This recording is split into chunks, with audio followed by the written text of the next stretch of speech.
الحمد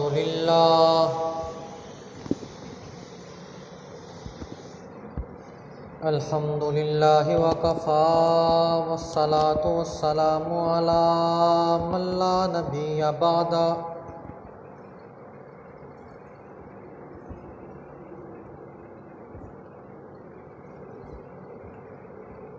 أرسله بالحق بشيرا ونذيرا وداعيا إلى الله بإذنه وسراجا منيرا.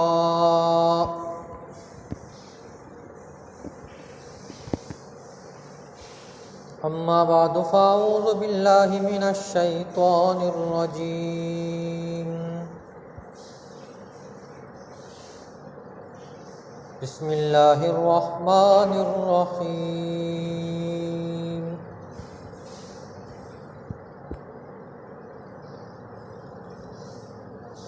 واتخذوا من مقام إبراهيم مصلى. وقال النبي صلى الله عليه وسلم: إن الله جعل الحق على قلب عمر ولسانه.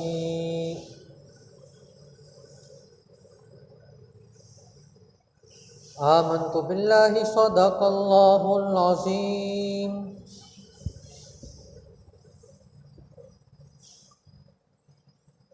وصدق رسوله النبي الكريم.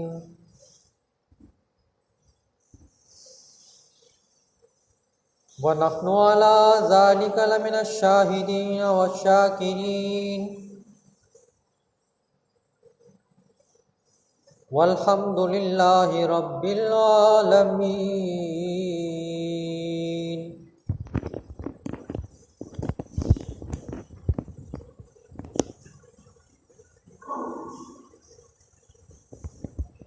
قابل صد احترام و تکریم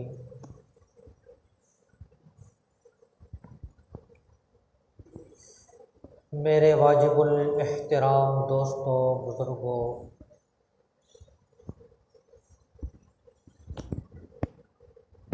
عزیز نوجوان ساتھیوں،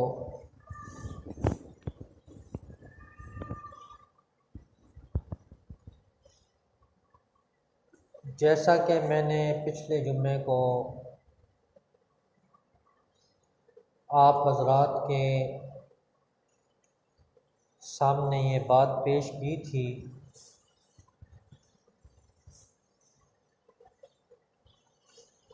کہ اسلام کے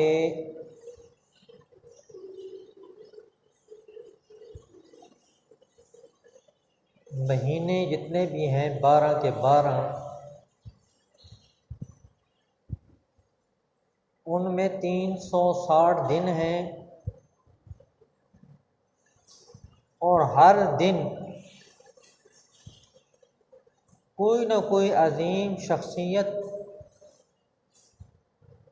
دنیا میں آئی ہے یا دنیا سے رخصت ہوئی ہے.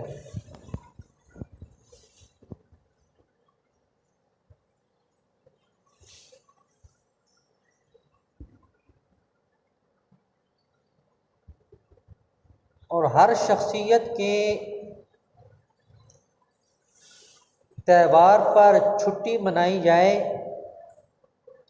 تو پھر سال کے 12 کے 12 مہینے ہم لوگ گھر میں بیٹھ جائیں.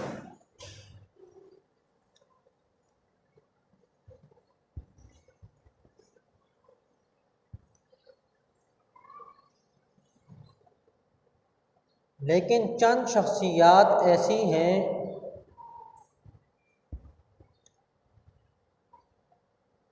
جن کے تذکرہ کرنے سے کفر اور اسلام میں فرق آتا ہے. سامنے والے کی کیفیت سامنے آ جاتی ہے کہ یہ کس طبقے کا بندہ ہے. یہ ذہنی طور پہ مریض ہے یا عقیدے کا مریض ہے. تو ایسی شخصیات میں سے ایک شخصیت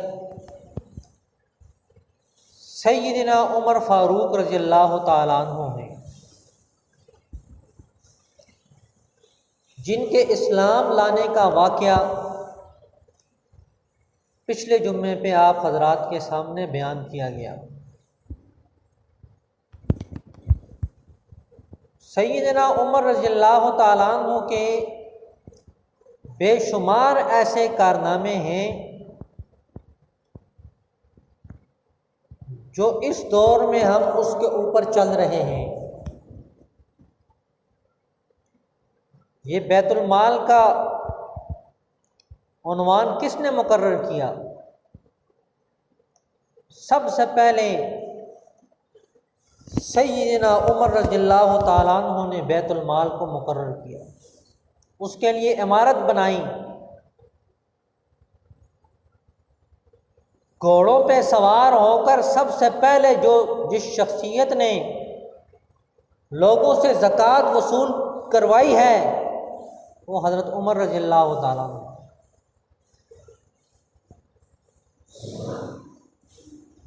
پہلے لوگ کافروں کو زکوٰۃ دیتے تھے کہ یہ ہمارے قریب ہوں اور یہ اسلام لے آئیں۔ پہلی شخصیت حضرت عمر رضی اللہ تعالیٰ عنہ ہیں، انہوں نے کہا اب کسی کو تالیف قلب کی ضرورت نہیں ہے، لہذا کافروں کے اوپر زکوٰۃ بند کر دی۔ کوئی خوشی سے آتا ہے تو آئے، نہیں آتا ہے تو نہ آئے، ہمیں ضرورت نہیں۔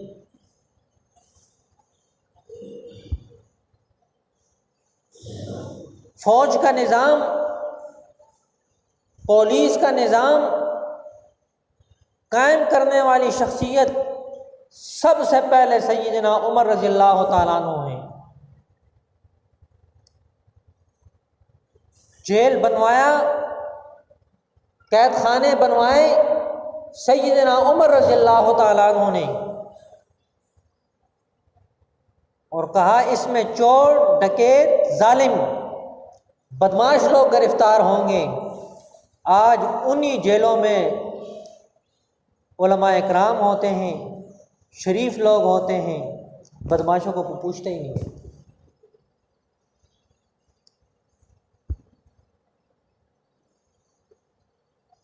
اسلامی ریاست جہاں جہاں تک پھیلی وہاں مدارس کا انتظام، مساجد کا انتظام سب سے پہلے سیدنا عمر رضی اللہ تعالیٰ عنہ نے کیا تھا۔ 900 جامع مسجد بنوائیں۔ آج تو ایک تختی لگاتے ہیں نا مسجد کے دروازے پہ آ کے، تو اخبار پہ بڑا نام آتا ہے فلاں حضرت صاحب نے تختی لگائی ہے، جیب سے چاہے اس نے 1 روپیہ بھی نہ دیا ہو۔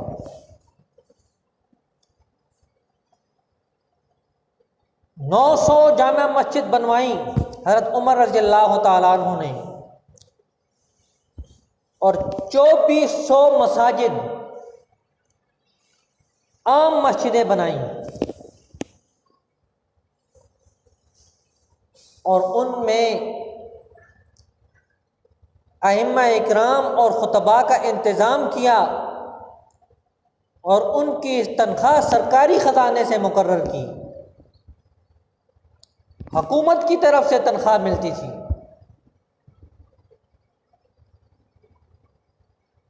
یہ کارنامے سیدنا عمر رضی اللہ تعالیٰ عنہ کے تھے۔ عدل و انصاف کے پیکر رسول اللہ صلی اللہ علیہ وسلم کی بات سامنے آ جائے پھر کسی کی بات قبول نہیں، کوئی بڑے سے بڑا کیوں نہ ہو، اور منوانا بھی جانتے تھے کہ رسول اللہ کی بات کیسے منوانی ہے۔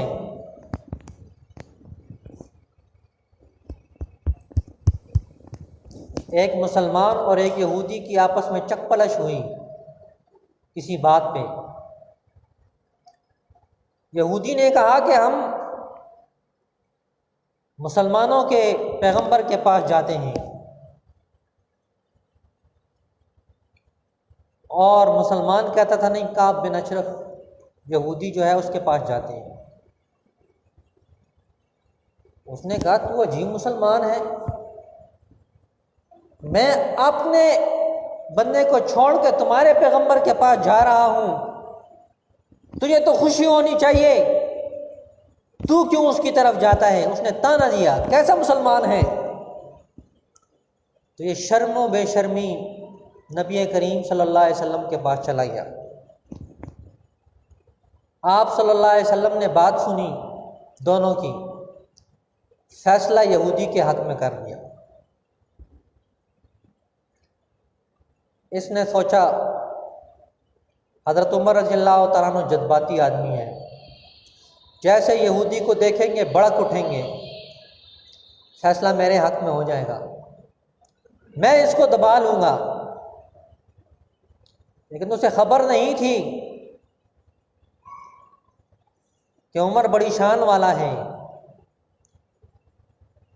عمر مراد نبی ہے، عمر کو رسول اللہ نے مانگا ہے، وہ کیسے غلط فیصلہ کر سکتا ہے؟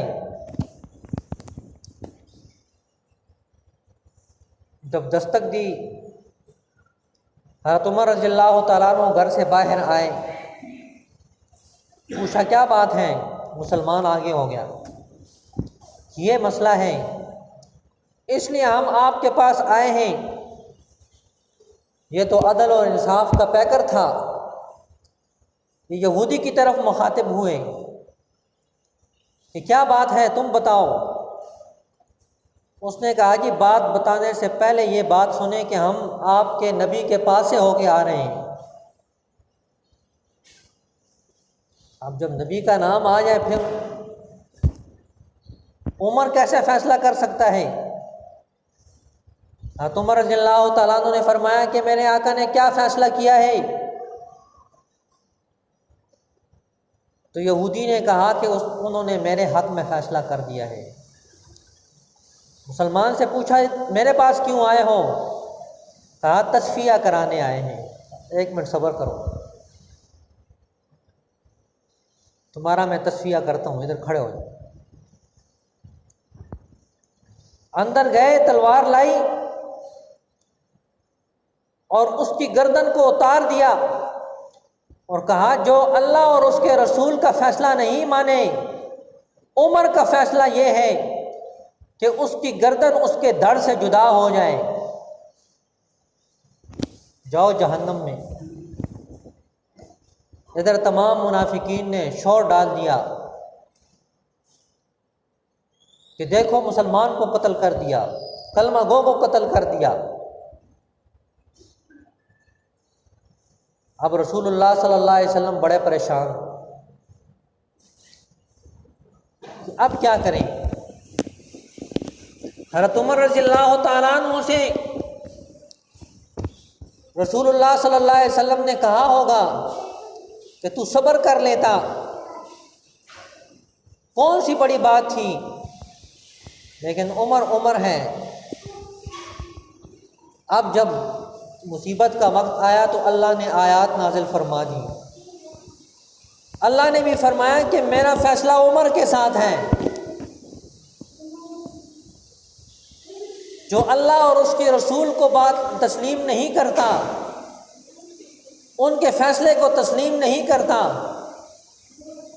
اس کا فیصلہ جو عمر نے کیا ہے وہی صحیح کیا ہے۔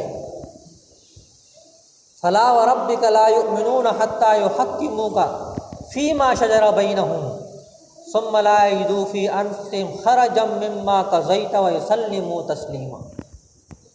فیصلہ کر دیا قیامت تک جو اللہ اور اس کے رسول کی بات کو تسلیم نہیں کرتا ان کا ہمارے ساتھ کوئی تعلق نہیں، چاہے وہ جبہ پہن کے آئے، چاہے کس رنگ میں آئے، اس کا ہمارے ساتھ کوئی تعلق نہیں۔ یہ حضرت عمر رضی اللہ تعالیٰ عنہ تھے جنہوں نے حق اور باطل میں تمیز کر کے دکھائی،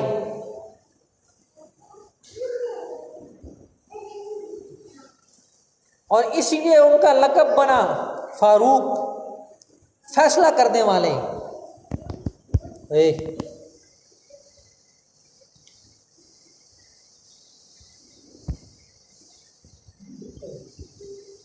حضرت عمر رضی اللہ تعالیٰ عنہ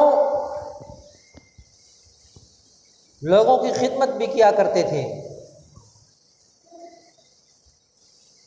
راتوں کو چوکیداری کرتے کہ لوگوں کے اوپر کوئی مصیبت پریشانی تو نہیں۔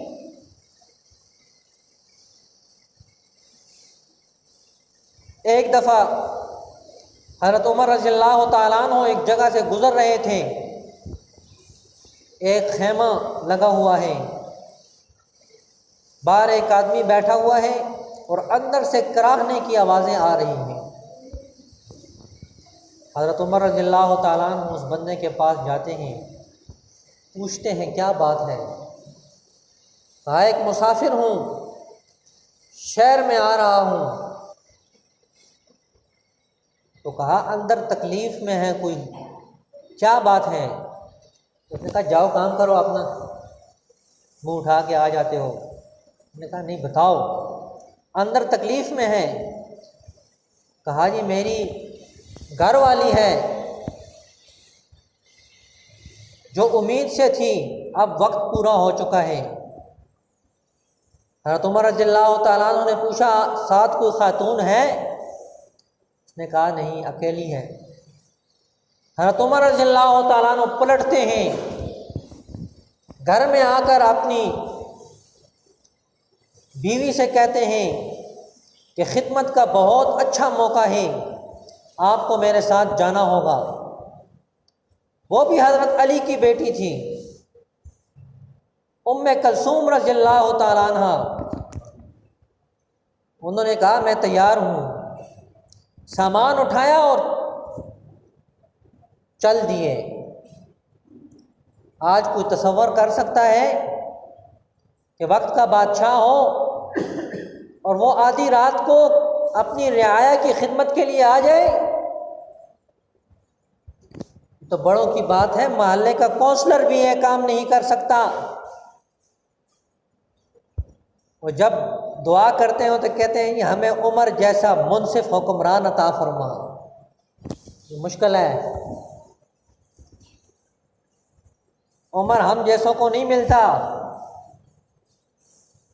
جن میں خود انصاف نہیں وہ انصاف والا مانگتے ہیں۔ حضرت عمر رضی اللہ تعالیٰ عنہ کی گھر والی آئیں، ان کو اندر بھیج دیا، خود اس کے ساتھ بیٹھ گئے، کھانا تیار کر رہے ہیں، اسے کھلایا۔ وہ بھی سوچ رہا تھا کہ پتہ نہیں یہ کون ہے بندہ۔ اندر سے آواز آئی امیر المومنین اپنے بھائی کو خوشخبری دے دو کہ تجھے اللہ نے بیٹا دیا ہے۔ وہ کانپنا شروع ہو گیا، یہ کیا ہو گیا ہے؟ حضرت عمر رضی اللہ تعالیٰ عنہ نے کہا کوئی بات گھبرانے کی ضرورت نہیں، وہ تو عمر تھا جس نے اسے دلاسا دیا، آپ گھبرائیں نہیں، صبح جب آپ آئیں گے آپ کی پوری مدد کی جائے گی۔ آدھی رات کو لوگوں کی خدمت کے لیے تیار، اور ماتھے پہ شکن بھی نہیں آتا۔ یہ حضرت عمر رضی اللہ تعالیٰ عنہ کے کارنامے ہیں، اور پھر انہیں خوف بھی نہیں کسی چیز کا۔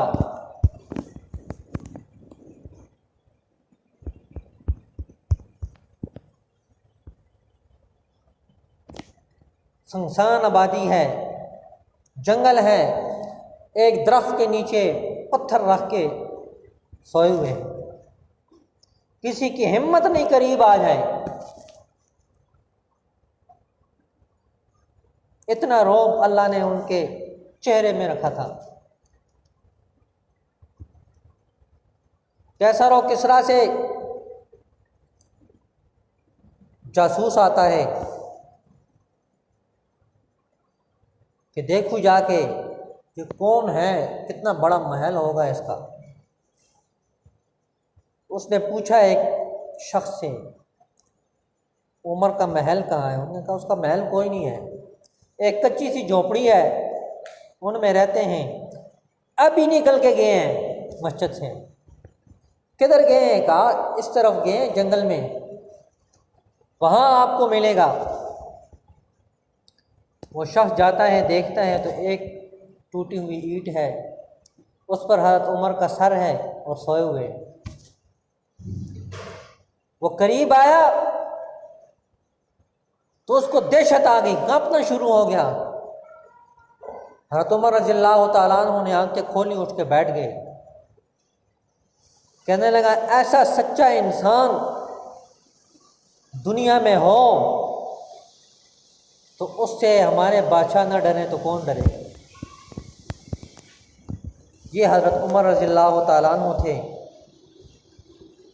جن کو 28 ذی الحج کو عبداللہ ابن لولو مجوسی نے خنجر کے وار سے نماز کے وقت میں زخمی کیا تھا۔ حضرت عمر رضی اللہ تعالیٰ عنہ نے اس سے کہا مجھے ایک چکی بنا دو جس سے لوگوں کو فائدہ پہنچے۔ اس نے کہا آپ کو بھی چکی کی ضرورت ہے، ایسی چکی بنا کر دوں گا پوری دنیا میں اس کا ڈنکا بجے گا۔ جب وہ گیا تو وہ تو چلا گیا۔ حضرت عمر رضی اللہ تعالیٰ عنہ نے کہا اس نے مجھے قتل کی دھمکی دی ہے۔ تو پاس بیٹھے صحابہ نے کہا ابھی دور نہیں کیا، اس کو پکڑ لیتے ہیں۔ حضرت عمر رضی اللہ تعالیٰ عنہ نے فرمایا کہ جب تک مجرم نے جرم نہیں کیا اس کو ہم پکڑ نہیں سکتے،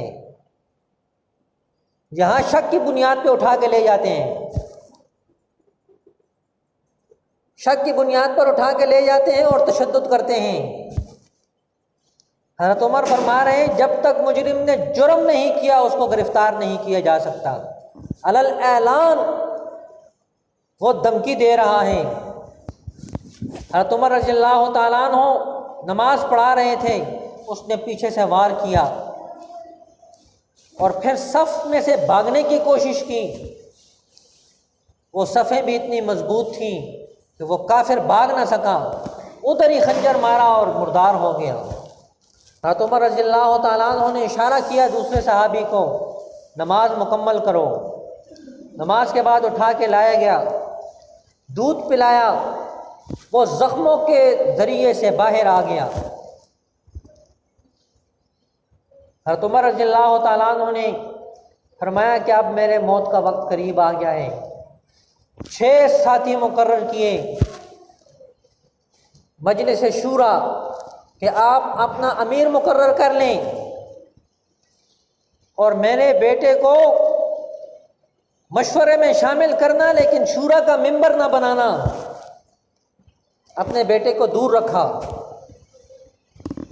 یکم محرم الحرام کو سیدنا عمر رضی اللہ تعالیٰ عنہ کی شہادت ہوئی اور اس دنیا سے وہ رخصت ہو گئے۔ آج بھی روضہ رسول میں وہ نبی پاک صلی اللہ علیہ وسلم کے پاس ہیں۔ تو میں عرض کر رہا تھا